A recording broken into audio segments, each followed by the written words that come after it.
हाय आज के इस वीडियो में हम डिस्कस करेंगे थर्मल प्रॉपर्टीज़ ऑफ मैटर के एमएचटी सीईटी के एमसीक्यूज। ऑलरेडी इसके पहले वाले लेक्चर में हम सारा का सारा थ्योरी पार्ट समाप्त कर चुके हैं, जिसमें हमने बहुत सारी ऐसी भी चीज़ें डिस्कस की जो टेक्स्ट बुक में नहीं है बट स्टिल एमएचटी सीईटी 2021 में पूछी गई थी। तो आज हम यहाँ पे हर वेराइटी के ऊपर एक एक क्वेश्चन यहाँ से करते जाएंगे। अगर आपको थर्मल प्रॉपर्टीज़ ऑफ मैटर करना है तो सबसे बेस्ट में बेस्ट बुक जो मुझे अब तक नज़र आया है out of the most viral books of Maharashtra वो है मार्विल बुक। सो अगर जिसको भी प्रैक्टिस करना है so Marvel is one of the best option for this chapter. चलिए करते हैं इस सेशन को स्टार्ट। सो मैं उम्मीद करता हूँ फॉर्मूलाज आपने लास्ट वीडियो देखी है। 45 मिनट्स की वीडियो थी, तो बस वही फॉर्मूलाज आपने लिखी हैं एंड अब हम आते हैं सम्स को सॉल्व करते जाते हैं। तो पहले यहाँ पे क्वेश्चन करते हैं हम टेम्परेचर स्केल के बारे में। ओके, टेम्परेचर स्केल के बारे में तो जिसमें हमने देखा था general formula, okay, Celsius, Fahrenheit और केल्विन, उसका फॉर्मूला तो मैंने बताया था, बट मैंने आपको बताया था जनरल फॉर्मूला ज़्यादा इंपॉर्टेंट होता है, जो कि कहता है रीडिंग। ओके, रीडिंग में से माइनस करो यहाँ पे अपना लोअर पॉइंट। ओके, रीडिंग में से क्या माइनस करना है? माइनस करना है लोअर पॉइंट। अपॉन में आ जाएगा higher minus higher point minus में lower point. Higher point lower point का वही मतलब है, लोअर पॉइंट हो जाएगी आइस पॉइंट, हायर पॉइंट हो जाएगी हमारी स्टीम पॉइंट। चलिए, 2 fixed points of a faulty Celsius thermometer are wrongly marked as 5 degree and 95 degree. अच्छा, तो एक ऐसा ही थर्मोमीटर है जो खराब है। ओके, खराब थर्मोमीटर है जिसमें मार्क्स क्या दिखा रहा है मुझे? 2 फिक्स्ड पॉइंट्स। फिक्स्ड पॉइंट्स मैंने आपको बताया था, आइस पॉइंट और स्टीम पॉइंट फिक्स्ड पॉइंट्स होती हैं। तो बेसिकली वहाँ पे रीडिंग दिखा रहा है 5 डिग्री सेल्सियस एंड रीडिंग दिखा रहा है 95 डिग्री सेल्सियस। ठीक है, तो थर्मोमीटर का कैलिब्रेशन ही ऐसा किया गया है। ओके, शुरुआत ही 5 से हो रही है, एंड 95 पे हो रहा है, सो कैलिब्रेशन ही इसका ऐसा है।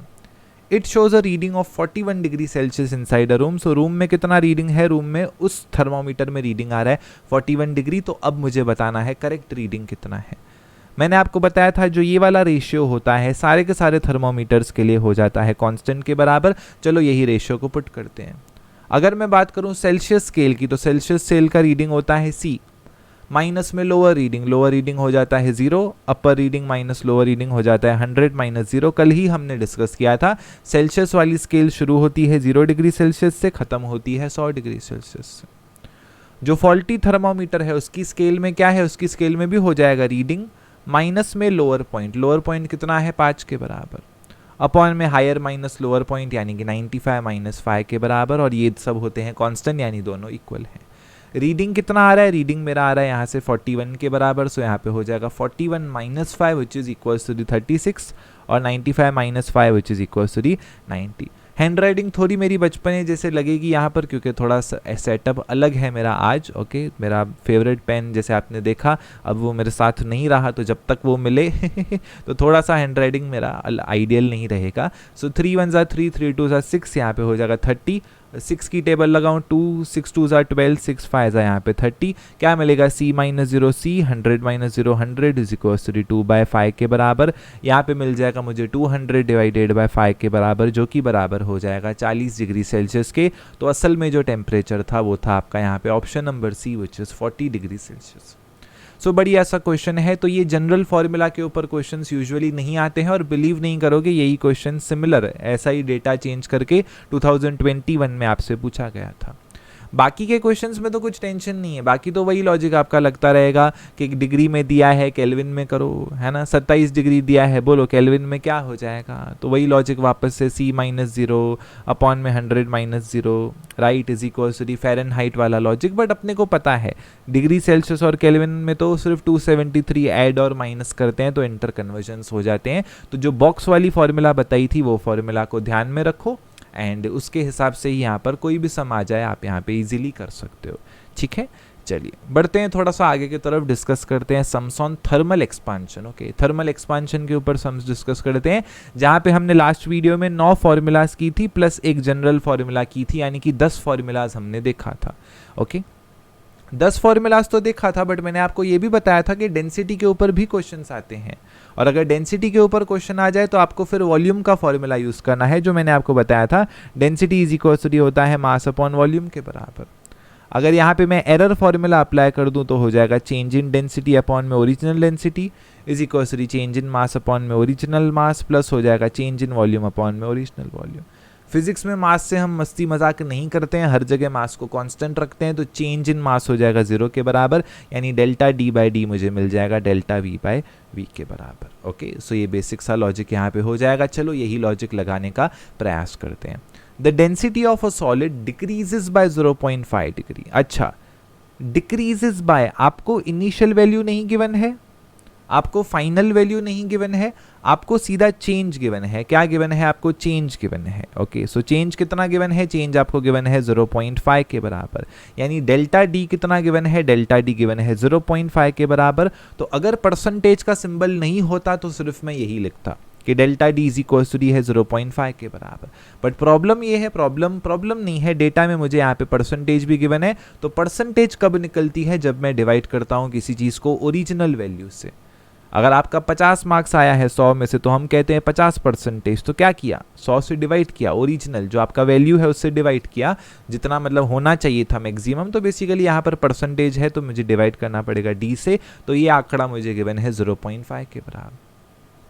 टेम्परेचर T1 गिवन है 0 डिग्री सेल्सियस, T2 गिवन है 100 डिग्री सेल्सियस। दोनों को माइनस करेंगे, 100 माइनस 0 कितना देगा?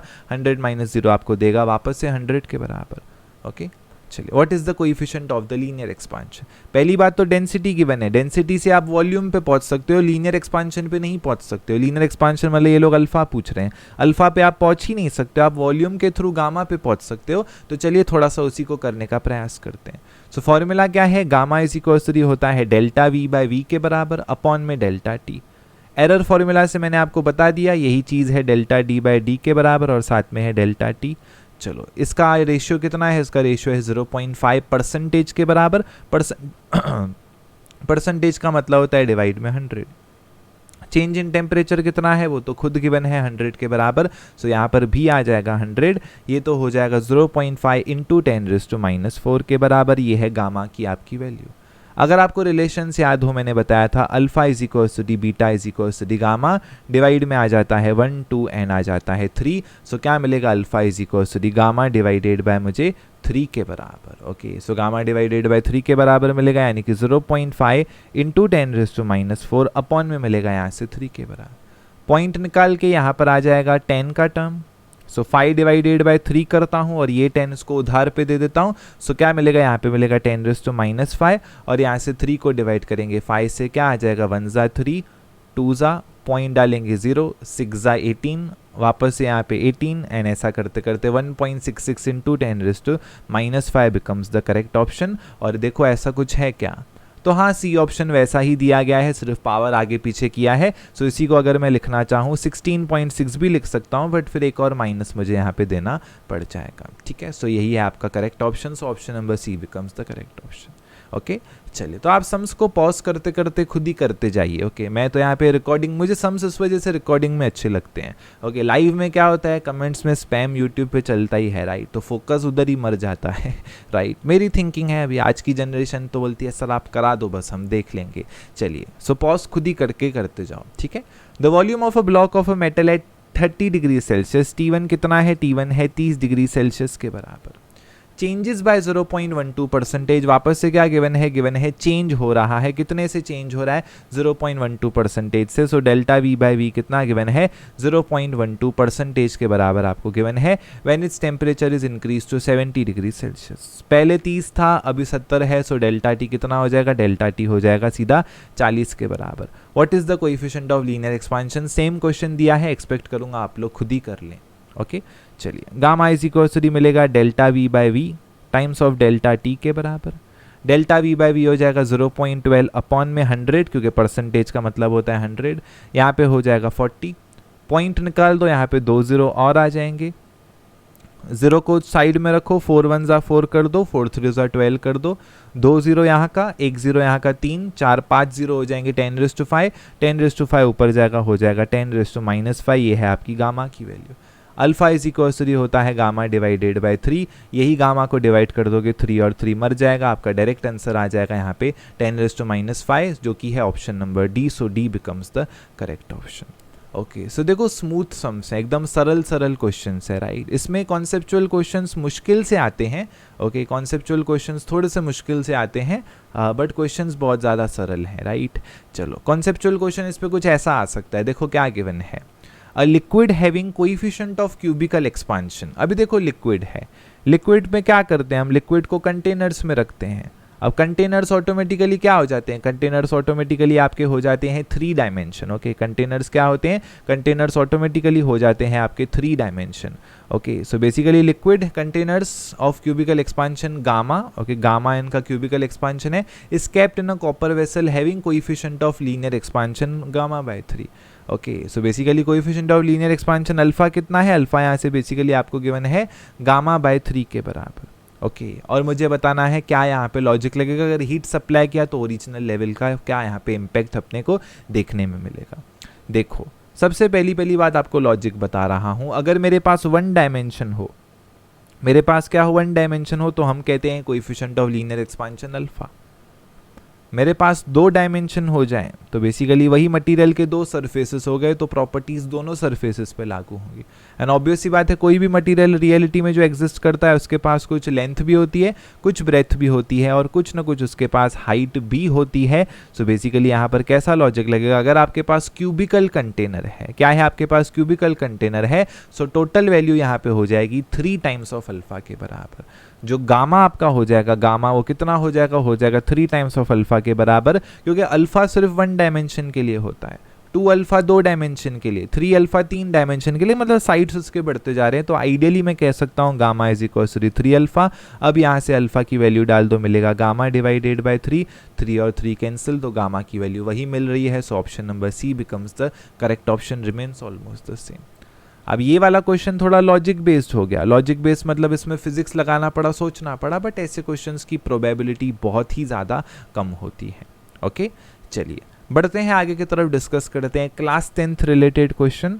ओके सो 2 बीकर्स हैं मेरे पास, A and B are filled to the brim with water at 4 degree Celsius. तो यहाँ पर भी एकदम पानी फुल भर दिया है टिमटार, यहाँ पर भी पानी फुल भर दिया है एकदम टिमटार, ए और बी में दोनों कितने पे हैं, दोनों 4 डिग्री सेल्सियस पे हैं। अगर इसको गर्म किया, ओके इसको अगर हीट किया और इसको अगर कूल किया तो फर्क पानी में क्या पड़ेगा। देखो क्लास 10th में हमने ऑलरेडी पढ़ा था anomalous behaviour of water. Okay क्या पढ़ा है हमने, एनामेलस बिहेवियर ऑफ वाटर, के एनामेलस का मतलब होता है अजीब, अजीब बिहेवियर ऑफ वाटर। हम ऑलरेडी पढ़ चुके हैं कि जब जब हमारा पानी 4 डिग्री सेल्सियस पे रहेगा तो वो अजीब तरीके से बिहेव करता है। कैसे बिहेव करता है, थोड़ा सा अजीब तरीके से बिहेव करता है, यानी 4 डिग्री पे उसकी डेंसिटी मैक्सिमम हो जाती है। ओके 4 डिग्री पे उसकी डेंसिटी क्या हो जाती है, 4 डिग्री पे उसकी डेंसिटी बेसिकली अजीब सी हो जाती है। ओके 4 डिग्री सेल्सियस पे उसकी डेंसिटी क्या हो जाती है, मैक्सिमम हो जाती है। अजीब सी से मेरा मतलब है मैक्सिमम हो जाती है। उसके रीजंस तो ऑलरेडी 10th एंड 11th में है। ओके चलो, तो अगर आप हीट कर रहे हो तो आप टेम्परेचर बढ़ा रहे हो, टेम्परेचर बढ़ेगा तो डेंसिटी यहाँ से कम होगी। सो अगर आप टेम्परेचर बढ़ाओगे तो डेंसिटी यहाँ पे फर्दर कम होगी। अगर आप कूल कर रहे हो तो टेम्परेचर आप कम कर रहे हो, सो टेम्परेचर अगर आप कम करोगे ध्यान से देखो तो भी डेंसिटी आपकी कम होगी। सो बेसिकली 4 डिग्री सेल्सियस एक ऐसी सिचुएशन है जहाँ पे आप फंस चुके हो।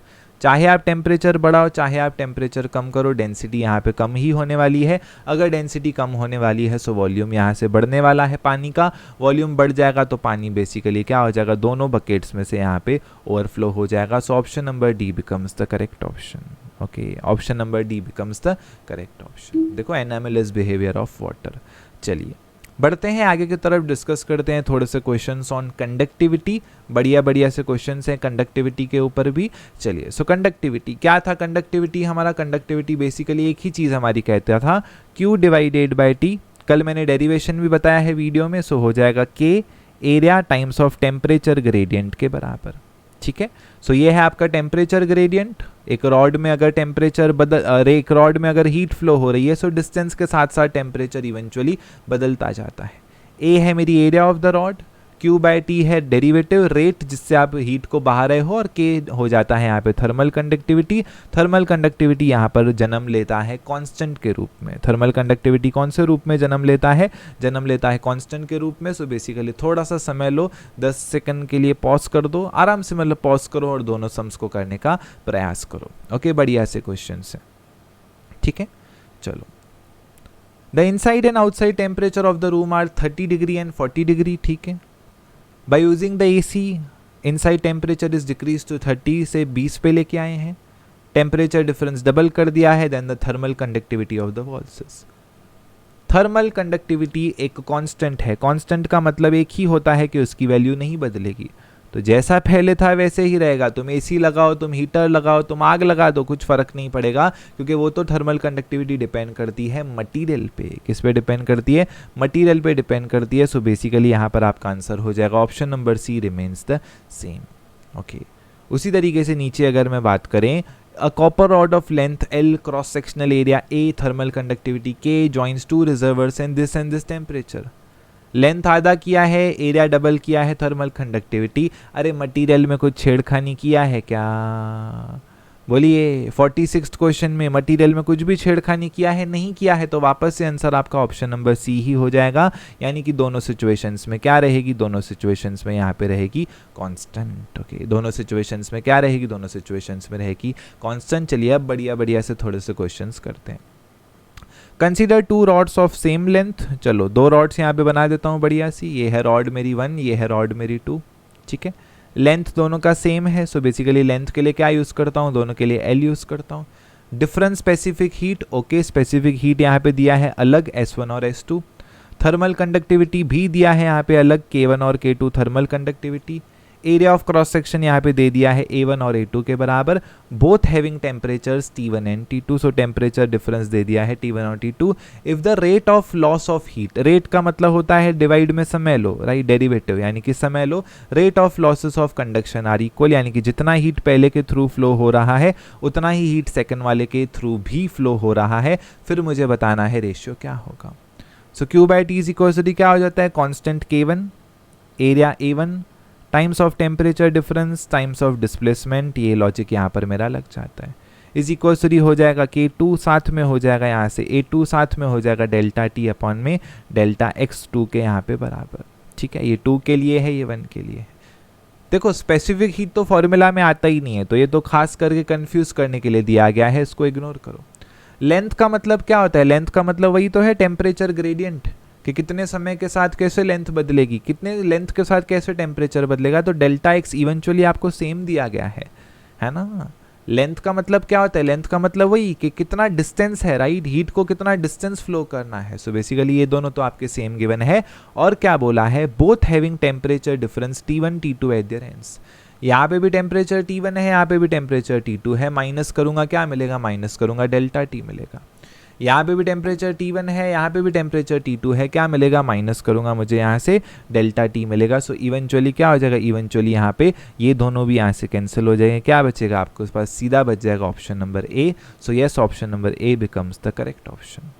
ओके, देखो कितना ज़्यादा स्मूथ क्वेश्चन था, राइट। तो ऐसे क्वेश्चंस भी आपको आते हैं, डिवाइड करने को कहेंगे, रेशियो लेने को कहेंगे, कुछ भी आपको कह सकते हैं। चलिए बढ़िया सा क्वेश्चन, उम्मीद करूंगा पॉज करके आप लोग खुद से करेंगे, बट ठीक है, यहाँ पर मैं आपको बता देता हूँ। चलो, दो rods of same material. Same material क्यों बोला है यहाँ पे? कम ऑन, सेम मटीरियल इस वजह से बोला है ताकि आप लोग समझ जाओ कि यहाँ पे K का वैल्यू सेम है। सो K1 यहाँ पे K2 के बराबर है, या फिर दोनों जगह K ही लिख दो, ठीक है। डायमीटर्स का रेशियो है 1:2। बोलो, जो रेशियो डायमीटर का होता है वही रेशियो रेडियस का होता है, क्योंकि रेडियस हो जाता है 2 टाइम्स ऑफ R1 के बराबर। ये भी हो जाएगा यहाँ से 2 टाइम्स ऑफ R1 के बराबर। यहाँ पे क्या हो जाएगा? 2 और 2 कैंसिल। सो रेडियस का रेशियो कितना है? रेडियस का रेशियो है यहाँ से 1:2 के बराबर। ओके, लेंथ का रेशियो कितना है? लेंथ का रेशियो मतलब वही जो टेम्परेचर ग्रेडियंट में हम लेंथ इस्तेमाल करते हैं, उसका रेशियो है यहाँ पे 2:1 के बराबर। The temperature difference between the ends is same. What is the delta T? दोनों जगह क्या है? डेल्टा T दोनों जगह सेम है। The ratio of the heats conducted by them is given by. चलिए, सो पहले ले लेते हैं Q बाई T पहले वाले रॉड का। क्या मिल जाएगा? मिल जाएगा area 1 times of constant 1 times of मिल जाएगा डेल्टा T अपॉन में मिलेगा यहाँ से x1 के बराबर। नीचे क्या मिलेगा? नीचे मिलेगा Q बाई T, साथ में हो जाएगा यहाँ से 2, साथ में हो जाएगा यहाँ से A2, साथ में हो जाएगा K2 टाइम्स ऑफ हो जाएगा डेल्टा T अपॉन में यहाँ से हो जाएगा x2, क्योंकि डिनोमिनेटर का डिनोमिनेटर न्यूमरेटर में जाता है। चलिए, K के बारे में कहा है सेम है, काट डालो भाई, है ना। डेल्टा T टेम्परेचर के बारे में भी कहा गया है सेम है, वापस से काट डालो भाई, है ना। एरिया 1 क्या हो जाएगा पाई R1 स्क्वायर के बराबर। एरिया 2 क्या हो जाएगा पाई R2 स्क्वायर के बराबर। क्या मिलेगा यहाँ से x1 अपॉन में x2। पाई और पाई कैंसिल कर देंगे, R1 बाय R2 का स्क्वायर मिलेगा 1/2, 1/2 का स्क्वायर क्या हो जाएगा 1/2 का स्क्वायर हो जाएगा 1/4। यहाँ पे x2 by x1, so L1 by L2 इतना है तो इसका उल्टा कर दूंगा, L2 बाई L1 कितना मिल जाएगा, वो भी मिल जाएगा यहाँ से 1/2 के बराबर। सो बेसिकली यहाँ पे है 1/2, सो आंसर आ जाएगा 1/8। कौन सा ऑप्शन हो जाएगा, option number B becomes the correct option. अगर आपका ये क्वेश्चन खुद से आया तो बहुत ही अच्छी बात है। MHT CET के हिसाब से ऐसे ही क्वेश्चन आपसे पूछे जा सकते हैं। चलिए, बढ़िया सा क्वेश्चन, फेवरेट क्वेश्चन मेरा, लुक्स में भी देखने में अच्छा लगता है, ट्राई करके देखिए। 2 रॉड्स हैं, एक सीधा है एक सेमी सर्कल है। ओके, सो एक रॉड कैसा है, एक रॉड यहाँ पे सीधा है, एक रॉड कैसा है, एक रॉड यहाँ पे सेमी सर्कल है। बस ध्यान से देखो दोनों का स्टार्टिंग और एंडिंग पॉइंट यहाँ पे सेम है। ओके, सो L1 कितना है, L1 यहाँ पे है 2 टाइम्स ऑफ R के बराबर, राइट। अगर इसको मैं रेडियस कंसीडर करूँ तो ये डायमीटर के बराबर इसकी लेंथ है, सो L1 है यहाँ पे 2 टाइम्स ऑफ R के बराबर। पूछा क्या है, सेमी सर्कुलर रॉड का रेशियो पूछा है, तो बेसिकली L2 बोल देता हूँ 2 टाइम्स ऑफ R, और सेमी सर्कल रॉड का लेंथ कितना हो जाएगा, तो पूरा लेंथ होता है 2 पाई R के बराबर, आधा लेंथ कितना हो जाएगा, आधा लेंथ हो जाएगा यहाँ से पाई R के बराबर। तो ये हो गई दोनों की करस्पॉन्डिंग यहाँ पे लेंथ, जिसमें से ये है पहला वाला आपका सेमी सर्कल का। ओके, पहला वाला क्या है, पहला वाला है आपका सेमी सर्कल का। चलिए, सो 2 rods of the same material same है, मतलब आपस से वही लॉजिक लगेगा आपका K1 K2 बराबर है किसी कांस्टेंट, मतलब दोनों सेम है किसी एक K के। The points A and B are maintained at different temperature, A और B का टेम्परेचर यहाँ पे अलग अलग है, बट एक चीज यहाँ पे समझ जाओ, डेल्टा T सेम रहेगा। देखो ना, टेम्परेचर अलग रहेगा तभी तो हीट फ्लो होगा। आप लोग यहाँ पे टॉपिक पढ़ रहे हो हीट फ्लो का टॉपिक कब पढ़ सकते हो, जब टेम्परेचर चेंज हो। T1 T2 अलग रहेगा तभी तो हीट फ्लो होगी। बट यहाँ पे बेस्ट बात क्या है, दोनों के लिए डेल्टा टी सेम रहेगा। ओके, क्योंकि दोनों का इनिशियल और फाइनल पॉइंट क्या है, इनिशियल और फाइनल पॉइंट दोनों का सेम है। चलिए अब देखते हैं रेशियो ऑफ रॉड कितना है दोनों का। सो Q/T पहले फाइंड करते हैं सेमी सर्कल का। ओके, सेमी सर्कल में क्या आ जाएगा, सेमी सर्कल में आ जाएगा यहाँ से एरिया टाइम्स ऑफ हो जाएगा A1 लिखता हूँ, टाइम्स ऑफ लिखता हूँ K1, टाइम्स ऑफ लिखता हूँ यहाँ से डेल्टा T अपॉन में x1 के बराबर। ठीक है, डिवाइड में आ जाएगा Q/T, यहाँ से सेमी सर्कल के साथ क्या था, सेमी सर्कल के साथ यहाँ से स्ट्रेट रॉड था, वही सारे फैक्टर्स यहाँ पर भी आ जाएंगे। आ जाएगा A2, आ जाएगा यहाँ से K2, आ जाएगा डेल्टा T, डिनोमिनेटर का डिनोमिनेटर न्यूमरेटर में आ जाएगा x2। चलो, अभी इतना लिखना मुझे पुज नहीं रहा है तो मैं इसको लिख देता हूँ E ऑफ सेमी सर्कल, और नीचे लिख देता हूँ सिर्फ E ऑफ स्ट्रेट। ठीक है, इतना लिख देता हूँ, क्योंकि एक्चुअली E नहीं, मुझे P लिखना चाहिए। E लिखना सही नहीं है क्योंकि एनर्जी तो हीट ही एनर्जी है ना आपकी, राइट। सो बेसिकली यहाँ पे मुझे P लिखना चाहिए क्योंकि energy per unit time power के बराबर होता है। सो मैं खुद के कन्वीनियंस के लिए यहाँ पर पावर लिख देता हूँ। चलो, टेम्परेचर डिफरेंस सेम है, K सेम है, क्या हो जाएगा delta T cancel, K cancel, क्या बचेगा A1 अपॉन में x1। A1 कितना हो जाएगा, A1 यहाँ से एरिया ऑफ क्रॉस सेक्शन भी सेम है, देखो same area of cross section given है। सो A1 A2 भी यहाँ से कैंसिल हो जाएगा। क्या बचेगा, ऊपर बचेगा x2 मतलब यहाँ से बचेगा 2r अपॉन में x1 कितना है, x1 है पाई r के बराबर। क्या हो जाएगा, आंसर आ जाएगा 2/पाई के बराबर। कौन सा ऑप्शन है, ये है ऑप्शन नंबर आपका B। So B is the correct option. Okay, B is the correct option.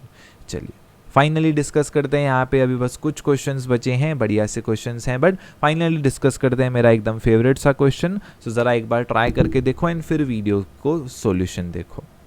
चलिए, थर्मल कंडक्टिविटी है 3 मटेरियल्स की, कॉपर, मर्क्यूरी, ग्लास, मुझे यहाँ पे दे दी है। ठीक है, रेशियो क्या है, रेशियो ऐसा है कि ये ज़्यादा है, वो थोड़ा सा कम है, वो और कम है। ये लोग कह रहे हैं if the same quantity of heat यानी कि Q फ्लोस पर यूनिट पर सेकेंड मतलब डिवाइड में T पर यूनिट एरिया। ठीक है, और ये क्या है, ये सेम है सबका। ओके, सो जनरल फॉर्मूला क्या है, जनरल फॉर्मूला है Q/T is equals to A, K times of होता है delta T by delta x के बराबर। उसमें से क्या कह रहे हैं, ये तीनों क्वांटिटीज़ क्या है, ये तीनों क्वांटिटीज़ यहाँ पे कांस्टेंट हैं। सो बेसिकली यहाँ पर लॉजिक कैसा हो जाएगा, लॉजिक आपका हो जाएगा कि K delta T by delta x is equals to मिल जाता है मुझे यहाँ पे कांस्टेंट के बराबर। कैसे मिल जाता है, मिल जाता है कांस्टेंट के बराबर, यानी K क्या हो जाएगा, K इज इक्वल्स टू हो जाएगा कांस्टेंट डिवाइड में ओके, कांस्टेंट डिवाइड में हो जाएगा delta T by delta x के बराबर, यानी इवेंचुअली मैं इसी को कह सकता हूँ कि K is inversely proportional to 1/डेल्टा टी बाय डेल्टा एक्स के बराबर। ओके, तो पूछ रहे हैं टेम्परेचर ग्रेडियंट्स का क्या रिलेशन रहेगा, आपको देख के ही समझ में आ गया होगा, ये इन्वर्स रिलेशन है। तो जिसकी वैल्यू यहाँ पे सबसे ज़्यादा थी उसकी वैल्यू यहाँ पे सबसे ज़्यादा कम हो जाएगी। तो कॉपर की वैल्यू सबसे ज़्यादा थी तो कॉपर की वैल्यू सबसे कम, मर्क्यूरी बीच में था, मर्क्यूरी बीच में, ग्लास की वैल्यू सबसे कम थी, ग्लास की वैल्यू सबसे ज़्यादा हो जाएगी। So option number B becomes the correct option, as ये यहाँ पर सारे के सारे क्या हैं, इन्वर्सली प्रोपोर्शनल है। ओके, सारे के सारे क्या हैं यहाँ पे, इन्वर्सली प्रोपोर्शनल है, इस वजह से वैल्यूज़ क्या हो जाएंगी, वैल्यूज़ यहाँ पे हमारी इन्वर्ट हो जाएंगी। क्या हो जाएंगी, वैल्यूज़ इन्वर्ट। चलिए, विच one of the following process depends on gravity, इसका आंसर मैंने कल ही आपको बताया था, जिसका नाम है, कल मतलब लेक्चर नंबर 1 में बताया था, कन्वेक्शन। कन्वेक्शन में क्या होता है, जब मैंने दिया जलाया, सो जब मैं दिया जलाता हूँ क्या होता है, एयर के जो मॉलिक्यूल्स मेरे आसपास थे अब वो गर्म हो जाते हैं। काइनेटिक थ्योरी ऑफ गैसेस में पढ़ा है, टेम्परेचर बढ़ेगा तो आरएमएस वेलोसिटी भी बढ़ेगी और काइनेटिक एनर्जी भी बढ़ेगी, तो गरम गरम मॉलिक्यूल्स लाइट हो जाते हैं क्योंकि बर्न हो गए और दूर दूर यहाँ पे चले जाते हैं। ठीक है, अब वो चले गए तो कोल्ड मॉलिक्यूल्स यहाँ पे डेंसर फील दिलाते हैं, सो वो मॉलिक्यूल्स नीचे आते जाते हैं। तो बेसिकली लॉजिक वही है, डेंसर मॉलिक्यूल्स नीचे आ रहे हैं तो हम कह रहे हैं ग्रेविटी की वजह से नीचे आते हैं। एंड यस, बेसिकली यही लॉजिक आपका लग जाता है कन्वेक्शन पे। ओके, यही लॉजिक आपका लग जाता है कन्वेक्शन पे कि कोल्ड मॉलिक्यूल्स डेंसर होते हैं और वो नीचे आते रहते हैं। We consider the radiation emitted by human body, which one of the following statement is true. Humans हम सारे के सारे एमिट करते हैं इंफ्रारेड रेडिएशन। क्या एमिट करते हैं, इंफ्रारेड रेडिएशन। अगर आप जोश बैच में थे, आप चैंपियंस बैच में थे, आप किसी भी बैच में थे, मैंने आपको कैमरा वाली इमेजेस ऑलरेडी दिखाई हैं कि इंफ्रारेड कैमराज या इंफ्रारेड सेंसर्स में हम लोग कैसे दिखते हैं, राइट, डरावने दिखते हैं। सो बेसिकली इंफ्रारेड सेंसर्स में क्या दिखता है, अपने को हर बॉडी पार्ट का टेम्परेचर दिखता है। आंखें बहुत ज़्यादा गर्म दिखती हैं कभी कभी, ओके, सो अलग ही देती हैं, हाथ ठंडे रहते हैं तो वो अलग चीज़ दिखाते हैं। सो इंफ्रारेड रेडिएशन हम सब लोग यहाँ पे एमिट करते हैं। ठीक है, फाइनली करते हैं एक यहाँ पे last question on the Newton's law of cooling, क्योंकि न्यूटन्स लॉ ऑफ कूलिंग बहुत ही बढ़िया है। ओके, बहुत ही ज़्यादा बढ़िया है। So delta T by T is equals to K times of T minus T0 के बराबर। ओके, सो ये है जनरल फॉर्मूला। आओ समझाने का प्रयास करता हूँ कैसे इस फॉर्मूला को इस्तेमाल करना है। The rate of cooling of a body is 0.5 degree पर मिनट। 0.5 डिग्री सेल्सियस पर मिनट से एक ही चीज़ समझ में आती है कि नीचे दिया है dt, ऊपर दिया है आपको D कैपिटल T, नीचे दिया है समय मिनट और ऊपर ये दिया है, तो इसका मतलब आपको इसका वैल्यू गिवन है यहाँ पे 0.5 के बराबर। कितना गिवन है वैल्यू, 0.5 के बराबर। यूनिट से समझा, कैसे समझ में आया मुझे, यूनिट्स देख के समझा। When the body is 50 degree above the surrounding, सोचने वाली बात है। देखो T0 का मतलब होता है सराउंडिंग का टेम्परेचर, T का मतलब होता है तुम्हारे ऑब्जेक्ट का टेम्परेचर। यहाँ पे 50 डिग्री ना सराउंडिंग का टेम्परेचर गिवन है, ना 50 डिग्री आपका टेम्परेचर गिवन है, सीधा बोला है कि वो 50 डिग्री ज़्यादा है, मतलब आपको यहाँ पे डिफरेंस दे दिया है, तो यहाँ पे हो जाएगा K टाइम्स ऑफ 50 के बराबर। ओके, और फुल स्टॉप है, फुल स्टॉप है तो K का वैल्यू फाइंड कर देते हैं। सो K इज इक्वल्स टू हो जाएगा 0.5 अपॉन में 50 के बराबर। पॉइंट यहाँ से निकाल दो, नीचे आ जाएगा 10, 5 1 ज़ा 5, 5 10 ज़ा 50। K इज इक्वल्स टू हो जाएगा यहाँ से 1/10⁻², यानी हो जाएगा यहाँ से 0.01 के बराबर। So this is the value of my K।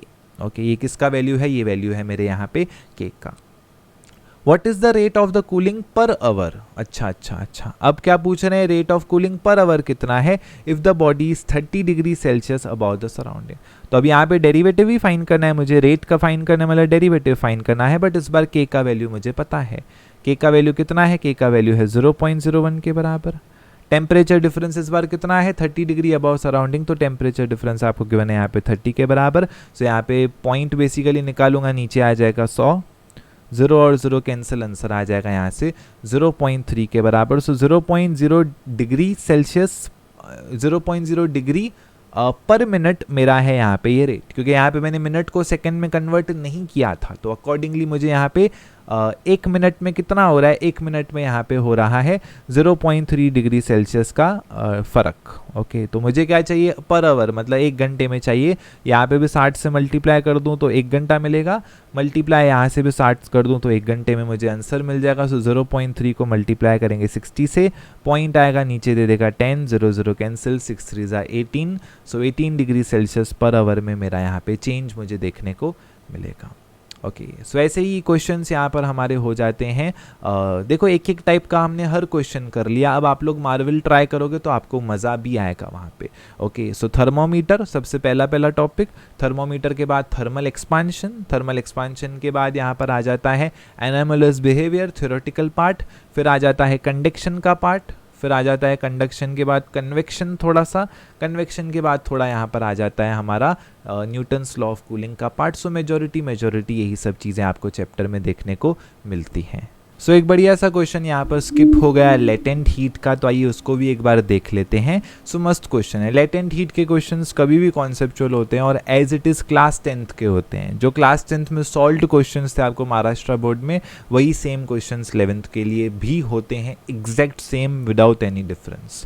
चलिए क्या गिवन है, 10 gram of ice eight 0 degree Celsius. तो 0 डिग्री सेल्सियस है, 10 ग्राम की आइस है, is added to a vessel containing water at 40 degree Celsius. पहले आपको यहाँ पे लगाना है प्रिंसिपल ऑफ कैलोरीमेट्री, जो डायरेक्टली कहता है एक चीज़ हीट गेन करेगा तो दूसरा चीज़ हीट लॉस करेगा। ऑब्वियस सी बात है, जब भी हमारे पास कोई चीज़ बर्फ़ वाली हो जाती है, हम फ्रिज में कभी कभी कुछ कोल्ड ड्रिंक रख देते हैं, बर्फ़ हो जाता है, तो उसको हम पानी में डिप करते हैं। पानी में डिप इस वजह से करते हैं क्योंकि आइस वहाँ पे हीट गेन कर लेती है। आइस क्या कर लेती है, हीट वहाँ पे गेन कर लेती है, और वाटर हमारा हीट वहाँ पे लॉस कर देता है। एग्जाम्पल तौर पे कभी कभी दूध की थैली हम फ्रीज़र में रखते हैं और कभी कभी पत्थर हो जाती है। सो हम उसको ऐसा पानी का बाटला लेते हैं, उसके अंदर हम क्या डाल देते हैं, सिंपली हम डाल देते हैं यहाँ पे हमारा बर्फ़ का दूध, है ना। तो क्या हो जाता है, ये कुछ देर बाद हीट गेन कर लेता है, तो ये तो दूध में कन्वर्ट हो जाता है, बट पानी ठंडा हो जाता है। पानी ठंडा हो गया मतलब पानी ने क्या किया, पानी ने यहाँ पे हीट लॉस किया। तो बेसिकली इस क्वेश्चन में हमें यूज़ करना पड़ेगा प्रिंसिपल ऑफ कैलोरीमेट्री, जो कि कहेगा heat lost by water is equals to हो जाएगा हीट गेन्ड बाय आइस के बराबर। तो ये हो जाता है सबसे पहला concept. What will be the temperature of the water in the vessel if the water equivalent of the vessel and its contains 50 ग्राम। अच्छा, सो पानी यहाँ पे कितना है, पानी का वजन है यहाँ पे 50 ग्राम के बराबर। लेटेंट हीट, बोलो आइस को कन्वर्ट करने में वाटर में 50 अपने को कुछ एक्स्ट्रा हीट भी लगती है। अगर आपके पास आइस है तो ऐसा नहीं होगा कि आपने सीधा टेम्परेचर, जैसे हमने कल ही ग्राफ देखा, कि ऐसा नहीं होगा कि सीधा आपने यहाँ पे टेम्परेचर दिया और सीधा आपने हीट दिया और सीधा टेम्परेचर राइज हो जाएगा। नहीं, कुछ देर तो आपका हीट देते रहो, टेम्परेचर कुछ भी राइज नहीं होता है। सो बेसिकली यहाँ पर लेटेंट हीट भी मुझे कंसिडर करना पड़ेगा। कंसिडर करता हूँ वाटर मेरा हीट गेन करेगा। ओके, वाटर क्या करेगा, सॉरी आइस मेरी हीट गेन करेगा, तो कंसीडर करते हैं आइस ने हीट गेन की थीटा। ओके, सो नया टेम्परेचर आइस का कितना हो जाएगा, नया टेम्परेचर आइस का हो जाएगा थीटा -10 के बराबर, है ना, क्योंकि हीट गेन किया है आइस ने। क्या किया, आइस ने हीट गेन किया है। कभी भी बड़े टेम्परेचर में से ही छोटे टेम्परेचर को माइनस करते हैं, सो हो जाएगा थीटा -10 के बराबर। वाटर हीट लॉस करेगा, राइट, वाटर क्या करेगा, हीट लॉस करेगा। सो बेसिकली 40 माइनस थीटा हो जाएगा वाटर का मेरे फर्दर टेम्परेचर। ओके, सो हमें क्वेश्चन में यही फाइंड करना है थीटा क्या है। So heat lost by water is equal to heat gain by ice. इतना तो सबको समझ में आता है, बट फॉर्मूला कौन सा लगाना है, तो स्पेसिफिक हीट का मैंने आपको कल ही फॉर्मूला बता दिया था, जो कहता है कुछ ऐसे, राइट। सो बेसिकली यहीं से अगर मैं क्यू का एक्सप्रेशन निकालूँ तो क्या मिल जाएगा, मुझे मिल जाएगा ms डेल्टा टी के बराबर। आइए इसी को लगाने का प्रयास करते हैं। पहले बात करते हैं कितना पानी ने हीट लॉस किया, तो हो जाएगा ms डेल्टा टी के बराबर। और पानी में तो लेटेंट हीट कुछ भी नहीं होगी। मास कितना है पानी का, 50 ग्राम। स्पेसिफिक हीट कितनी होती है, ये यूनिट्स में 1 के बराबर होती है। टेम्परेचर, हायर टेम्परेचर कितना था, 40, फिर हीट लॉस किया है तो कुछ ना कुछ लोअर टेम्परेचर हो जाएगा, उसको नाम देते हैं थीटा के बराबर। 15 × 150 मिलेगा, 50 को 40 से मल्टीप्लाई करूंगा 2000, 50 को थीटा से मल्टीप्लाई करूंगा मिलेगा 50 टाइम्स ऑफ थीटा। ये हो जाता है मेरा यहाँ से LHS। ओके, चलिए अब यहाँ पे क्या है, heat gained by ice, heat gain by ice में अब यहाँ पे लेटेंट हीट भी मुझे डालना पड़ेगा। सो लेटेंट हीट को पहले हम साइड में रखते हैं। लेटेंट हीट का फॉर्मूला मैंने कल बताया था, पहले यहीं पे भी ms डेल्टा टी फॉर्मूला लगा के देखते हैं।